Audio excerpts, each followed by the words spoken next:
From hand-finished details to exclusive pieces available in very small numbers.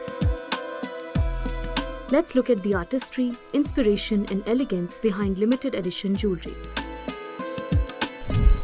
Let's ask Neeti Singh of Neeti Singh Jewellery and Kunwar Bahadur Singh of Chand Begum Jewels about this world where rare craftsmanship meets timeless design. Well, a limited edition piece must have a unique design language. It has to have a distinctive quality. There has to be some sort of mystery, according to me, where you see the piece and it takes you a while to guess and wonder where it's from, who's designed it, how much does it cost and all of that. I feel a one-size-fits-all where you can just see a piece and say this is from this particular brand somehow takes away from the uniqueness or the rarity of the piece.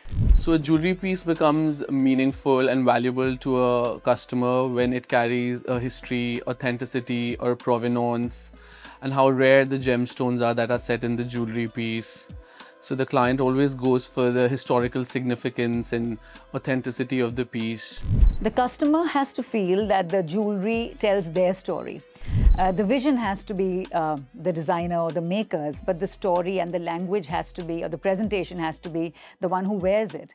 It has to be something that they feel represents them and they'd be happy and proud to carry it on for generations. So for me, I think some of the remarkable and special pieces are historic pieces that have passed through important hands or royal families or noble families. It could be Mughal jades, daggers that could have been gifts from a royal king to a prince or vice versa. It could be very important turban ornaments that could have adorned the turbans of like the Nizam of Hyderabad or Sikh kings, set with Mughal emeralds and spinels and important stones. So it's the history behind the piece and the provenance that makes it very special.